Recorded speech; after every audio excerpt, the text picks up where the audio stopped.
You were unstoppable today, except for 1 point. At half court right now, you were surrounded by 15 little people who were clamoring for your autograph and hugging you. And what's that feel like?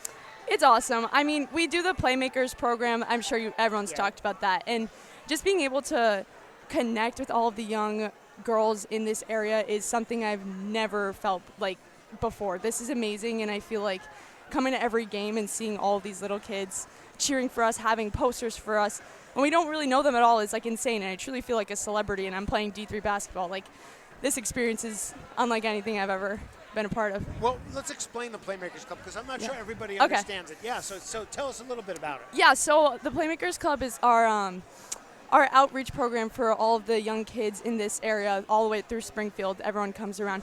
And we do clinics all throughout the year. We do confidence clinics. We do basketball clinics. We do summer camps, things like that, just to like make sure that we're empowering these young girls and giving them an experience here at the games too. Like, we do halftime games for them. We do giveaways. We do build a jersey day where they can decorate their own jersey. It's just great. We do a lot to get to know all the little girls, and I feel like it makes a difference. They seem a lot more confident. And if you could give them one message, right, that you come to the Playmakers Club, and what would you want to tell them?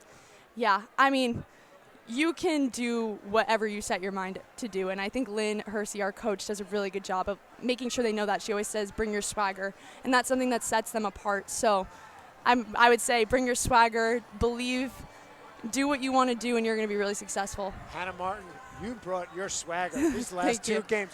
I'm telling you, I think that I have it here. You shot 8 for 10 from 3 in the quarterfinals and in the semifinals. That's extraordinary. You're talking about scorching hot. Thank you. So tell me what that's been feeling like. You've been say more. Yeah.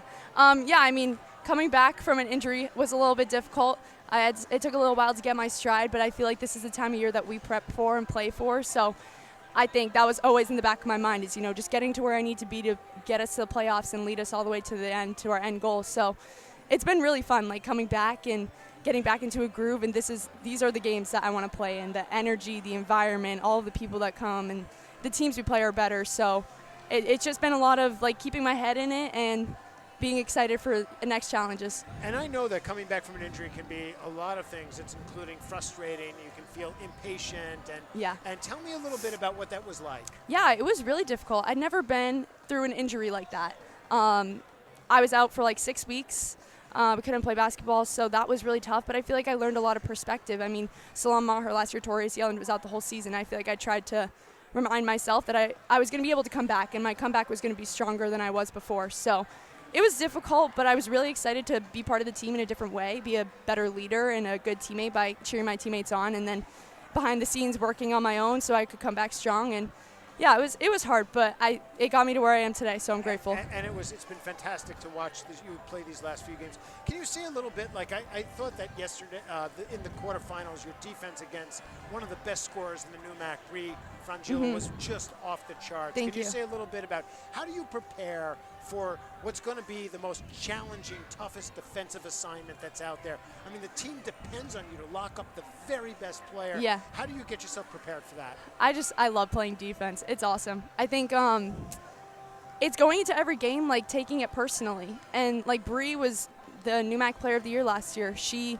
is an extremely talented player, and knowing, like, I have the job of shutting her down, and I take extreme pride in that. It's something exciting, honestly. I love going into every game guarding the best player because, like, our team is such an offensive powerhouse. Being able to, like, be a leader and have a voice on defense and be able to take out the other team's best players is something that I really enjoy. And it doesn't take a lot to get me to be excited about it. I just love doing it. Well, you played such a spectacular defensive game. Thank you. I think that you turned the whole rhythm of the game around with your ability to slow her down, because she really started out hot. Yeah. Well, let me ask you another question. Tell me about, like, how did you start playing basketball? Where did basketball show up as your sport? Yeah, so actually, fun fact, I started off as a competitive dancer as a young kid. Yeah, I didn't start playing basketball till 4th grade because my dad was a basketball player, and I was always into dance. I was a competitive dancer, did everything for that. And one day he was just like, rec league starting, like, we should just try it. It would be fun. And I instantly loved it. It was just really awesome, and I loved running up and down the court, and me and my dad just worked together every day in the gym, and I just grew to love it so much, and I ended up choosing it over dance. So if I'd never played, I probably would have been a dancer right now, but. Hey, and let's talk a little bit. So when did you realize that basketball was the sport, and maybe other things weren't? I think in middle school when it really started to get competitive, my AAU coach came up to me at a clinic that I was at and was like, you could be really good, and I want you to come play AAU for me. Because up until that point, I'd only been doing rec stuff, and that's competitive, but not as competitive as AAU, and you get really into it then. So I think on that moment, I was like, oh, shoot, I could be really good, and I could do something really good with this sport, and it could take me places. So I think when I learned that, rec wasn't only everything, and AAU was a whole nother world, then I was like, okay, it's go time. Well, Hannah, I can tell you this. Congratulations on a huge win. It was Thank you. Really fantastic. And, I think that, if you're somebody who knows sports and knows basketball, and they see the way that you lead this team with your competitive spirit, the fierceness of your defense, and then your composure to get everybody involved. I mean, you're just a real floor leader. Thank you. A leader on and off the floor. And it's just been delightful to watch. And we wish you the Thank very you. best in a big game against a very tough Clark team. Thank you. I Sunday. appreciate it. Yeah, All I'm right? excited. Awesome. Thank you, Sam. Yep.